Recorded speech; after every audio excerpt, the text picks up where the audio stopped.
Hola, ¿cómo están, mis compañeros? You know, there are a few types of individuals, personality types, that really are detrimental. Mr. Booker T. Washington was able to put a lot more eloquently than I'm going to be able to put, but he put into words the fact that there are certain people who take it upon themselves to use the matter of race as an ability to or as a way to make money. And this is the exact sort of thing. You should look up Booker T. Washington's quote. I'll put it in the description. It's very good. But I came across Angela Davis. She's a very prominent communist. The struggle of oppressed people, the black masses. They always seem to be very rich. Can you respond to that? I hear this quite often. In fact, one woman sent me a letter indicating that this was one reason why she was resigning from the Chicago Angela Davis Defense Committee. What's your response to that?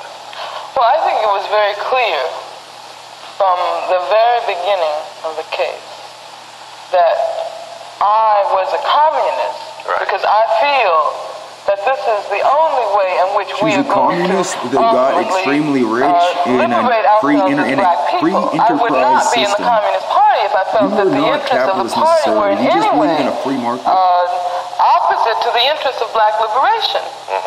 And so she's saying that the exact opposite system, the system that takes wealth away from people, is the way to go. Well, she at the same time is capitalizing.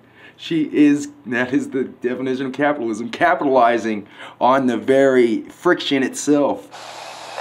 Certainly, I don't know anything about the case you just mentioned, but my experiences since the acquittal. She's talking about abolishing prisons. She's talking about all of these things, all of these opposite kind of reaction. All of these elements of society which have kept her safe. It's funny, this is the next one in the celebrity net worth.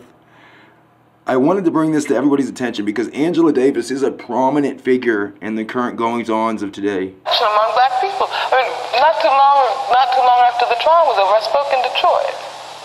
And it was a really interesting rally. About 10,000 people were present. A lot of them couldn't get in.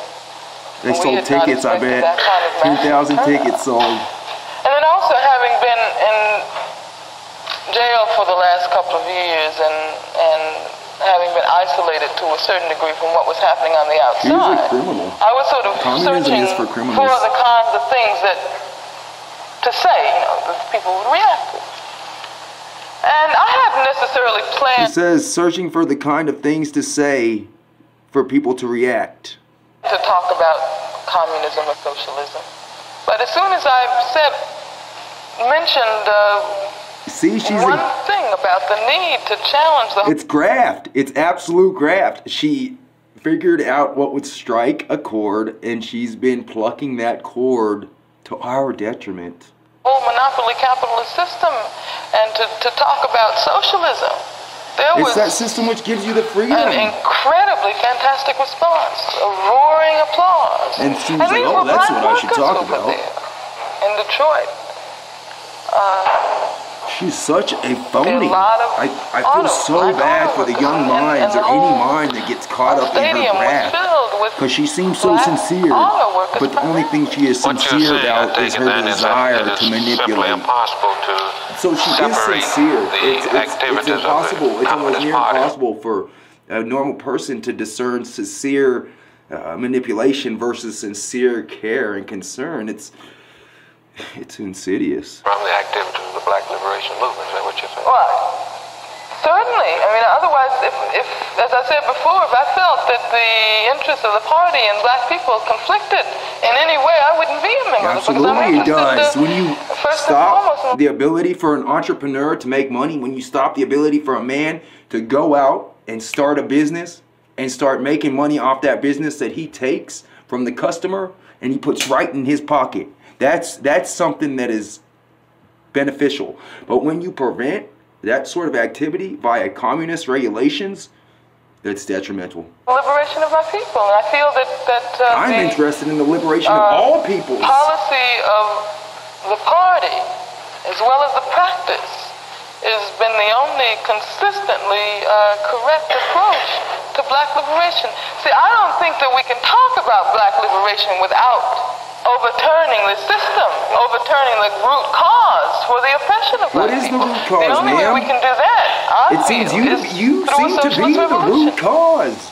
And that's going to involve not only black people, but all oppressed people in this society. Stop judging individuals on their melanin content.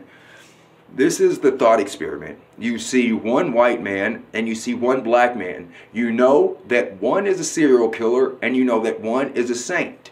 All you know is skin color. How are you going to approach that situation? Which one will you choose?